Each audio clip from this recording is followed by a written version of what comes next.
नमस्कार दोस्तों, राधे राधे, जय श्री कृष्णा। स्वागत है आपका हमारे चैनल पर। आज की इस वीडियो में हम भाद्रपद मास शुक्ल पक्ष गणेश चतुर्थी व्रत की कथा सुनने जा रहे हैं। तो प्रेम से बोलिए गणपति बप्पा मोरिया। आप सभी को गणेश चतुर्थी की बहुत बहुत शुभकामनाएं। भाद्रपद मास शुक्ल पक्ष की चतुर्थी तिथि के दिन मध्याह्न काल के समय भगवान गणेश जी का प्राकट्य हुआ था, इसलिए इस दिन को भगवान गणेश जी के जन्मदिन के रूप में भी मनाया जाता है तथा भाद्रपद मास शुक्ल पक्ष चतुर्दशी के दिन 10 दिनों तक भगवान का पूजन चलता है और अनंत चतुर्दशी तिथि के दिन जाकर विसर्जन किया जाता है। तो जो भी भक्त, जो भी व्रती होते हैं, वह सच्ची श्रद्धा के साथ, नियम निष्ठा के साथ भाद्रपद मास शुक्ल पक्ष की चतुर्थी तिथि को व्रत धारण करते हैं और इस व्रत के प्रभाव से व्यक्ति की सभी मनोकामनाएं पूर्ण हो जाती हैं, सभी विघ्न खत्म हो जाते हैं, उनके जीवन में आने वाले सभी संकट समाप्त हो जाते हैं। सभी प्रकार के संकटों का नाश करने वाले भगवान श्री गणेश जी के जन्मदिन के रूप में भी मनाया जाता है। इसे भाद्रपद शुक्ल पक्ष चतुर्थी तिथि के दिन, इस दिन चंद्र दर्शन का निषेध माना जाता है। इस दिन भूलकर भी चंद्रमा का दर्शन नहीं करना चाहिए, इससे झूठा कलंक लगता है। कई जगहों पर इसे कलंक चतुर्थी के नाम से भी जाना जाता है। अगर भूलवश आप चंद्रमा का दर्शन कर लेते हैं तो ऐसे में समयंतक मणि कथा को अवश्य ही श्रवण करनी चाहिए, तभी जाके यह चंद्र दोष का निवारण हो पाता है। तो आइए सुनते हैं भाद्रपद मास शुक्ल पक्ष की गणेश चतुर्थी की व्रत की कथा। प्रेम से बोलिए गणेश भगवान की जय, भगवान भोलेनाथ की जय, समस्त शिव परिवार की जय। कथा के अनुसार एक बार नैमिषारण्य तीर्थ में शौनक आदि 88,000 ऋषियों ने शास्त्रविद श्री सूत जी से पूछा कि हे सूत जी महाराज, सभी कार्यों की निर्विघ्न समाप्ति किस प्रकार से हो सकती है? धनुर्पार्जन के कैसे सफलता प्राप्त कर सकते हैं? और मनुष्यों को पुत्र, सौभाग्य एवं संपत्ति की वृद्धि किस प्रकार से की जा सकती है? प्रपत्नी के कलंक भाव से बचाव और भाई के परस्पर मनुष्य और अलगाव तथा उदासीन से अनुकूलता कैसे प्राप्त की जा सकती है? विद्यापार्जन, वाणिज्य, व्यापार, कृषि, कर्म, शासनों और अपने शत्रु पर विजय प्राप्ति के लिए कौन सा उपाय करना चाहिए जिसे हमें सफलता प्राप्त हो सके? किस देवता के पूजन अर्चन से मनुष्य के अभिष्ट सिद्धि की प्राप्ति होती है? हे सूत जी महाराज, इन सब बातों को आप विस्तार पूर्वक हमसे कहिए।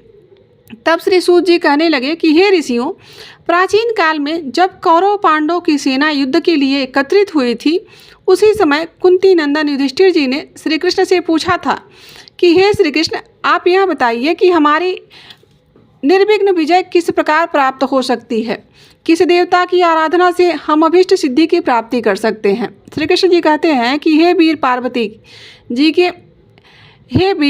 पार्वती जी के मैल से उत्पन्न श्री गणेश जी की पूजा कीजिए। उनकी पूजा से आप अपने राज्य को निर्विघ्न पा सकते हैं, यह निश्चित है। युधिष्ठिर ने प्रश्न किया कि हे देव, गणेश पूजन का क्या विधान है और यह इनका पूजा किस प्रकार से किया जाता है?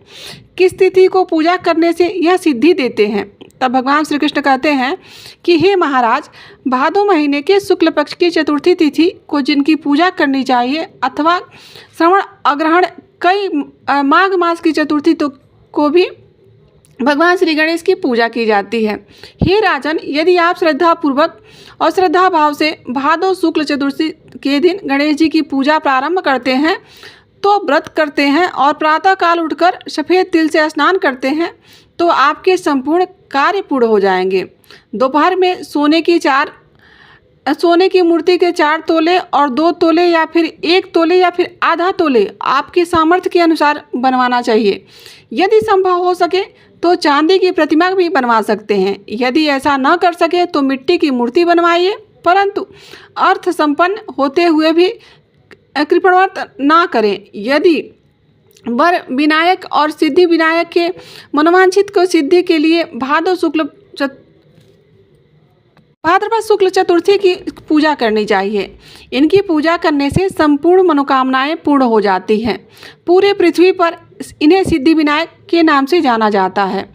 ध्यान की विधि, एक दंत वाले सूप के कान के समान, विस्तृत कान वाले हाथी के समान मुख वाले 4 भुजाधारी हाथों में पास एवं अंकुश धारण किए हुए सिद्धि विनायक गणेश जी का हम ध्यान करते हैं। एकाग्रचित्त से पूजन करें। पंचामृत से स्नान कराने के बाद शुद्ध जल से पुनः स्नान करावें। तदंतर भक्तिपूर्वक गणेश जी को गंध चढ़ावें। उसके पश्चात उनको अर्घ आदि प्रदान करें और 2 लाल वस्त्र चढ़ा चाहिए। तत्पश्चात पुष्प, धूप, दीप, नैवेद्य इत्यादि अर्पित करना चाहिए। फिर पान, सुपारी उन्हें चढ़ाना चाहिए।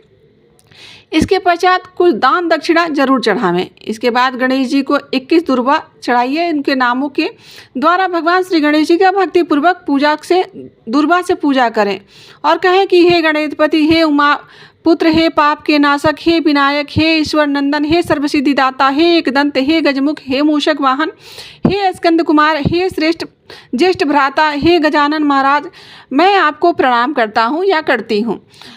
उसके पश्चात अक्षत आदि का 2 धूप देकर प्रत्येक का नाम उच्चारण करते हुए अलग अलग नामों से दुर्वा अर्पित करना चाहिए। हे देवादिदेव, आप मेरे इस दुर्वा को स्वीकार करिए, मैं आपकी बारंबार विनती करता हूँ। इस प्रकार से भुना हुआ गेहूँ, गुड़ अर्थात धनिया और जो गणेश जी को परम प्रिय है वह चढ़ाना चाहिए। इसके बाद शुद्ध घी से निर्मित 21 लड्डू हाथ में ले करके और कुल गुरु प्रतिज्ञा करके श्री गणेश जी के आगे रख देना चाहिए। उसमें से 10 लड्डू ब्राह्मण को दान करें और 10 लड्डू अपने भोजन के निमित्त रख सकते हैं और शेष जो लड्डू बचे वह गणेश जी के सामने नैवेद्य के रूप में पड़ा रहने दें। स्वर्ण प्रतिमा भी ब्राह्मण को दान दे सकते हैं। सभी कर्म करने के बाद अपने इष्ट देव का पूजन करें और तदंतर ब्राह्मण को भोजन कराकर स्वयं भोजन करें। स्मरण रहे कि उस दिन मूंगफली, वनस्पति, बर्रे आदि के तेल का व्यवहार न करें। अधोवस्त्र और उत्तरीय वस्त्र सहित गणेश जी को श्री मूर्ति को संपूर्ण विघ्न निवारण के लिए विद्वान ब्राह्मण को दान कर देना चाहिए। भगवान श्री कृष्ण कहते हैं कि हे धर्मराज युधिष्ठिर, इस प्रकार गणेश जी की पूजा करने से आप सभी पांडवों की विजय जरूर होगी, इससे संदेह नहीं है।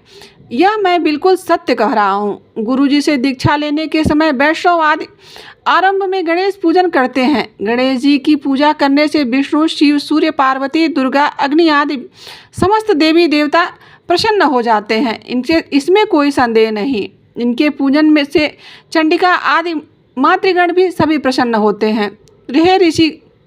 हे ऋषियों, भक्तिपूर्वक सिद्धि विनायक गणेश जी की पूजा करने से उनकी कृपा के फलस्वरूप मनुष्य के सभी कार्य पूर्ण हो जाते हैं। भादो शुक्ल गणेश चतुर्थी की पूजा शिवलोक में हुई थी। इस दिन स्नान, ध्यान, उपवास, पूजन आदि करने से गणेश जी की अनुकंपा शताधिक फल देती है। हे युधिष्ठिर, इस दिन चंद्र दर्शन का निषेध माना जाता है, इसलिए अपने कल्याण की कामना से दोपहर में ही पूजा कर लेना चाहिए। सिंह राशि की संक्रांति में शुक्ल पक्ष की चतुर्थी तिथि को चंद्र दर्शन करने से चोरी, व्यभिचार, हत्या आदि का मिथ्या कलंक मनुष्य पर लग जाता है, इसलिए इस दिन चंद्र दर्शन नहीं करना चाहिए। यदि भूलवश से चंद्रमा का दर्शन हो जाता तो ऐसे में सिंह में प्रसेनजीत को मार डाला और जामवंत ने सिंह को यमलोक भेज दिया था। हे बेटा, कहना चाहिए कि हे बेटा रो मत, तुम्हारी समयंतक मणि यह है। ऐसा कहने से इसके बाद फिर समयंतक मणि की कथा का श्रवण करना चाहिए। इस प्रकार से जो भी भक्त सच्ची श्रद्धा के साथ व्रत को धारण करते हैं तो भगवान श्री गणेश की कृपा उन्हें प्राप्त हो जाती है, उनके सभी मनोरथ परिपूर्ण हो जाते हैं। तो प्रेम से बोलिए श्री गणेशाय नमः, गणेश भगवान की जय। तो दोस्तों, यह थी गणेश चतुर्थी व्रत की कथा। आशा करती हूँ कि आपको यह कथा अच्छी लगी होगी, और कथा अच्छी लगी तो हमें कमेंट करके ज़रूर बताइएगा और हमारे चैनल से भी जुड़ जाइए। आज के लिए बस इतना ही। मिलते हैं किसी ऐसी जानकारी कथा कहानी के साथ। राधे राधे, जय श्री कृष्णा।